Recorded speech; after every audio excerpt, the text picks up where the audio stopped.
it's awareness. That's unfortunately, it goes unnoticed, and a lot of kids won't say anything. My son was bullied for multiple years, and we had no idea until it was almost too late for us. And that's the what compelled me to actually start here. And thank you for having me, because this is the beginning of the campaign, and I plan on using the platform that we have within our family legacy to even myself, because when you are part of a famous family, or you're part of some type of stigma of what comes with being famous, wealth, people just want to either be your friend or they want to be your enemy, and you never know who they, a wolf in sheep's clothing. And it's just very disturbing and unfortunate that children are exposed to this.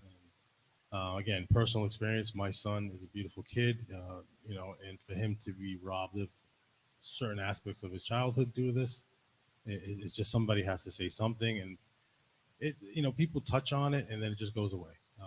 And year after year, I want to be the voice for the parents, for the kids that don't have a voice. That's what's important to me. I think a lot of times, right, the kid who's on the receiving end of the bullying really doesn't want to come forward. They're almost afraid to come forward, or they're embarrassed to come forward. What do you think a kid should do? Let's say a kid's in school and they're on the receiving end, people are bothering them and stuff like that. What should they do? I mean, I grew up in a different era, and eventually you have to fight for yourself. And fighting doesn't necessarily mean physical. It could be, just saying something to people, the right people, and then doing something about it. And then also trying to find help on both ends, because the bully could necessarily be going through something that nobody understands, and that's just their way of venting, or getting their emotions out in the wrong way. So if we try to identify both ends, okay, why are you bullying, and why aren't you saying something about being bullied? If we can get the two, kind of understood, or some type of dialogue, then maybe we can actually do something about it. Programs, implement policies. It just something has to be done. Again, unfortunately, a friend of mine owns a funeral home, and he's always telling me about the kids that he buries.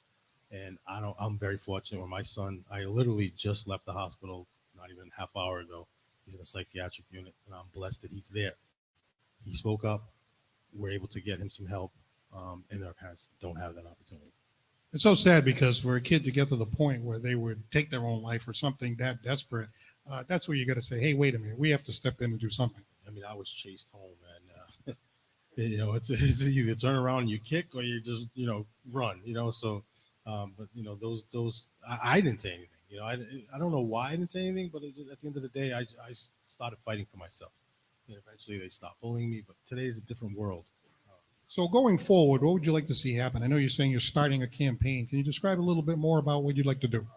Well, Chops and I, Chops is a mentor and an icon in the music business, and people.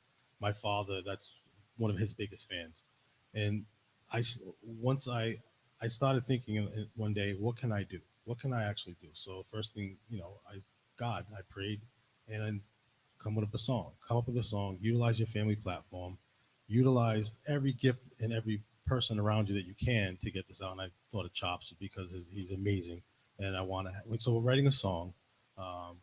It's going to be something that's relatable to kids, and we're going to utilize the New Kids on the Block platform. We're going to use there's a jewelry company called Little Worlds, and the founder was actually bullied.